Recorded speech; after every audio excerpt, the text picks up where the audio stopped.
투자 액티브 패시브 시간입니다. 해외 투자 방향성 여러 가지 방안들 찾아보면서 여러분만의 투자 전략 만들어 가셨으면 좋겠습니다. 오늘은 하나금융투자의 홍주만 FA와 함께하도록 합니다. 어서 오세요.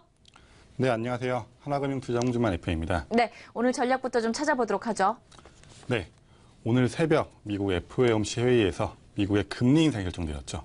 그동안 중국 증시에 하락 압력을 주던 이 금리 인상의 요인이 오늘 중국 시장에 악재로 반영이 될지 아니면은 악재 해소의 요인으로 반영이 될지 오늘 중국장을 좀 그 점 유의 깊게 살펴보시길 바라고요.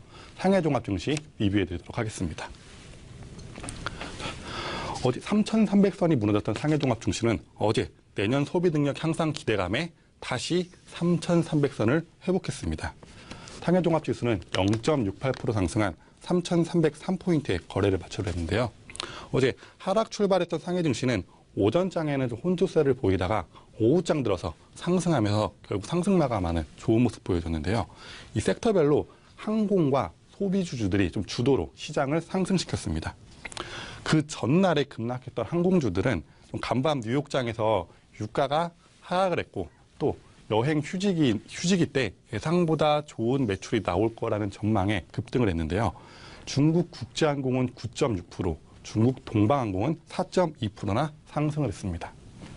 그리고 그동안 많은 조정을 겪으면서 좀 힘든 시간을 보냈던 소비재 백마주들이 어제는 큰 활약을 했는데요. 그중에 주류 섹터가 내년도 큰 성장 기대감에 많은 상승을 보였습니다. 귀주모태주가 2.5% 오르고 제 포트폴리오 종목이죠. 오량액도 3.1%나 상승을 했습니다. 거기에 내년 1월부터 시행될 환경보호세의 구체적인 세액과 시행 방안이 공개되면서 환경 섹터가 일제히 상승하기도 했습니다. 그 외 다른 이슈 말씀드리면은 인민은행은 여갈피를 통해서 600억 유안 규모의 또 유동성을 시장에 공급했는데요. 3일 연속 시장에 유동성을 공급하고 있습니다. 이를 통해서 시장에서 유동성 경색의 완화를 조금씩 좀 줄여나가고 있는 상황입니다. 거기에 내년 기관 투자자와 양로기금이 총 5,100억 위안의 자금을 추가로 투입할 예정이고요. 외국 기관 투자자들도 3,000억 위안 규모의 자금을 추가로 투입할 예정입니다. 내년도에 여러 가지 산업 자본의 이동으로 통해서 5,700억 위안 정도가 자본 유출이 될 것으로 보이는데요. 그럴 경우 종합적으로 봤을 때 내년 A주 시장에는 약 3,300억 위안이 순 유입될 것으로 전망이 되고 있습니다. 이 정도의 자금이 내년도 시장에 유입이 된다. 그 말은 내년도 중국 증시 좀 기대해 볼 만한데요. 다만 오늘 새벽에 있었던 이 미국의 금리 인상의 여파가 중국장에 어떤 영향을 끼칠지 이 부분은 좀 주의 깊게 살펴보시면서 내년도 장을 좀 기대해 보시면 좋을 것 같습니다. 그리고 오늘은 내년도에 좀 관심을 가져볼 만한 종목에 대해서 좀 소개를 해드리려고 하는데요. 바로 그 첫 번째로 말씀드릴 종목이 알리바바입니다. 이제 알리바바는 뭐 누구나 다 아는 유명한 회사로 특히나 이 광분제로 유명한 회사죠. 1999년에 마윈이 외국 기업과 중국 제조업체를 연결시키는 B2B 플랫폼으로 시작을 했는데요. 지금 절대적인 시장 점유율 80%를 차지하고 있는 중국 최대의 전자상거래 업체입니다. 근데 알리바바는 지금은 뭐 전자상거래 업체라기보다는 IT 회사라고 좀 부르는 게 맞을 것 같은데요. 뭐 모바일 플랫폼, 미디어, 인공지능, 심지어 최근에는 자동차 산업에까지도 좀 진출을 했습니다. 네, 이 알리바바의 좀 사업에 대해서 여러 가지 간단히 소개해드리려고 하는데요. 알리바바가 하는 사업은 정말 많습니다. 그 중에서 몇 개만 좀 간단히 소개해드리도록 하겠습니다. 우선 알리바바가 만든 결제 시스템, 이 알리페이. 중국 내 어디에서나 심지어 길거리 음식도 알리페이를 이용해서 구입을 해서 사 먹을 수가 있습니다. 이 알리페이 중국에서 가장 많이 쓰이는 온라인 결제 시스템이고요. 또 중국 최대의 C2C 플랫폼인 타오바오. 우리나라 뭐 중고나라나 뭐 벼룩시장 이렇게 소비자들과 소비자들이 서로 간에 거래하는 그런 플랫폼으로 역시나 중국 최대의 플랫폼입니다. 그리고 우리나라의 좀 온라인 쇼핑몰로 유명한 게 뭐 지마켓, 옥션 등이 있죠. 중국에는 최고의 온라인 쇼핑몰 바로 알리바바의 티몰이 있습니다. 티몰은 매일 1억 명 이상이 접속한다고 하는데요. 그만큼 엄청난 게 많은 사람들이 이 티몰을 이용하고 있습니다. 거기에 또 중국 최대의 동영상 포털 사이트인 유쿠투도우를 인수했고요.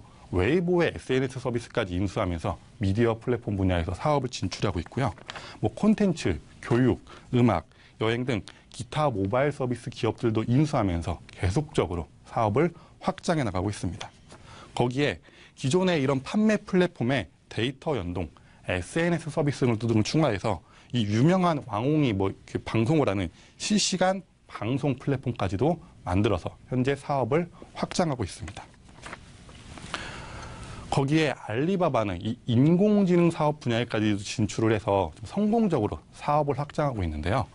알리바바의 인공지능 시스템 알리윈이죠. 이 알리윈을 기반으로 만든 인공지능 스마트 스피커, 바로 티몰 지니 X1을 출시해서 인기몰이 중에 있습니다.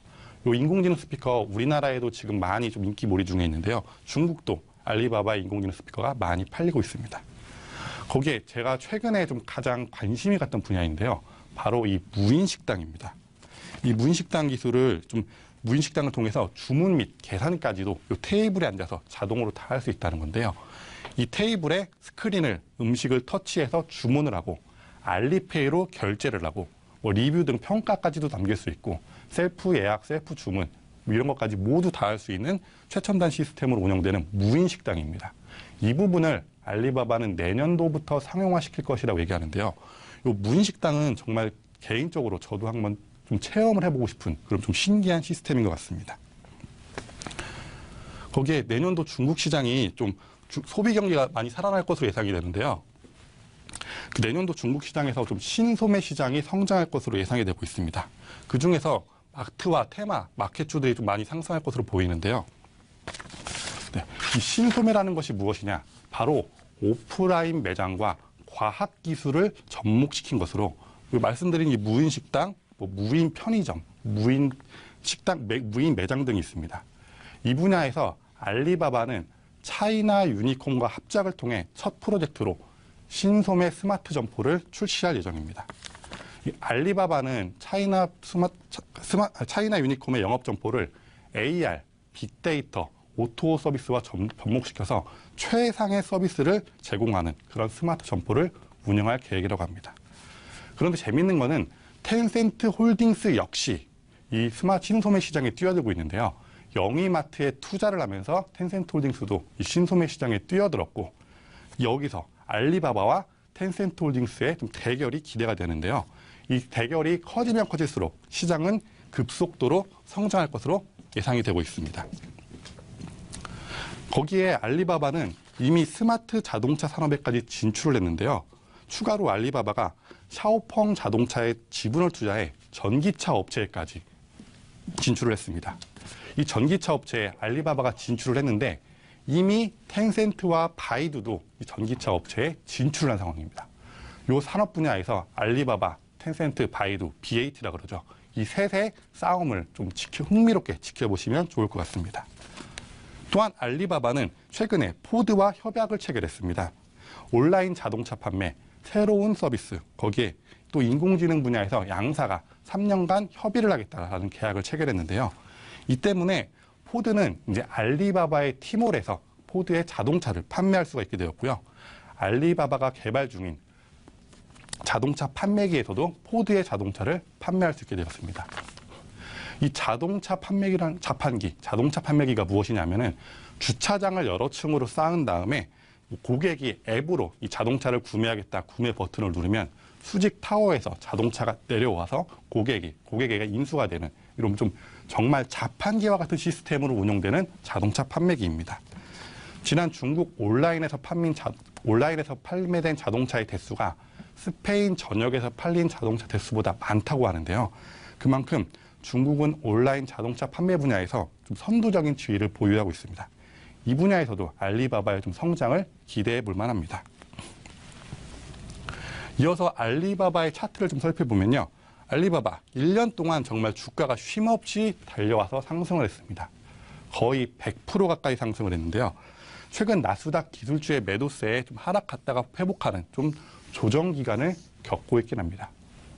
그런데 1년 동안 주가가 이 정도 100%까지 상승했는데 조정이 오는 것은 어찌 보면 당연하다고 보이고요. 이 조정만 잘 넘긴다면 내년에 추후로 주가는 더 꾸준하게 상승할 것으로 예상이 되고 있습니다. 그래서 알리바바는 지금의 조정 기간만 어떻게 잘 넘기는지 이 부분에서 좀 지켜보시면 좋을 것 같습니다. 알리바바는 처음에는 전자상거래 업체로 시작을 했죠. 그러다가 뭐 인터넷, 모바일, 이제 인공지능, 뭐 신소매 산업, 전기 자동차 산업까지 정말 다양한 산업에 계속적으로 진출을 하고 있습니다. 그런데 이게 자칫 잘못하면 이 사업 확장이 회사를 어렵게 할 수도 있고 또 극단적으로 회사를 망하게 할 수도 있는데요. 알리바바는 다양한 사업 확장이 지금까지는 매우 성공적으로 이루어지고 있습니다. 그리고 이러한 사업 확장이 내년도에도 그 후에도 계속적으로 성공적으로 이루어질 것으로 보이기 때문에 내년도에도 이러한 주가의 상승 흐름을 충분히 기대해 볼 만합니다. 그렇기 때문에 이 알리바바 꼭 관심 종목에 추가를 해두시고요. 내년 동안 알리바바의 흐름을 잘 살펴보시면 좋을 것 같습니다. 네, 그리고 이어서 시간이 좀 여유가 있어서 하나만 더 말씀드리면요. 제 포트폴리오 종목 중에 오량액이 있는데요. 이 오량액이 간단히 좀 최근에 해드리겠습니다. 최근에 주가가 다시 좀 상승을 하는 모습을 보였습니다. 그래서 전고점인 76 이하에 다시 도전을 하고 있는데요. 이 부분 좀 어떻게 될까 궁금해하시는 분들이 많은데 내년도 백주 시장은 올해보다 더 좋을 것으로 보입니다. 그렇다면은 다시 한번 전고점을 뚫고 76 이하 이상으로 주가가 상승할 가능성이 높은데요. 이 오량액은 좀 변동성이 최근에 좀 있는 편이지만 여기에 너무 연연해하지 마시고 내년도 중국 백주 시장, 특히나 오량액은 최근에 또 출고가를 인상하는 모습을 보였는데 수요가 계속적으로 따라서 증가하는 모습도 보여주고 있는 만큼 이익이 올해보다 더 많이 날 것이기 때문에 이 전고점 돌파 충분히 이루어질 것이라 생각돼서 오량액은 계속적으로 좀 홀딩을 해서 가져가도록 하겠습니다. 네, 이렇게 해서 액티브 포트폴리오 함께 점검해봤고요. 전반적인 시장의 흐름 체크해봤습니다. 해외 투자 액티브 패시브 시간이었고요. 하나금융투자의 홍준만 FA와 함께했습니다. 오늘 말씀 고맙습니다. 네, 감사합니다.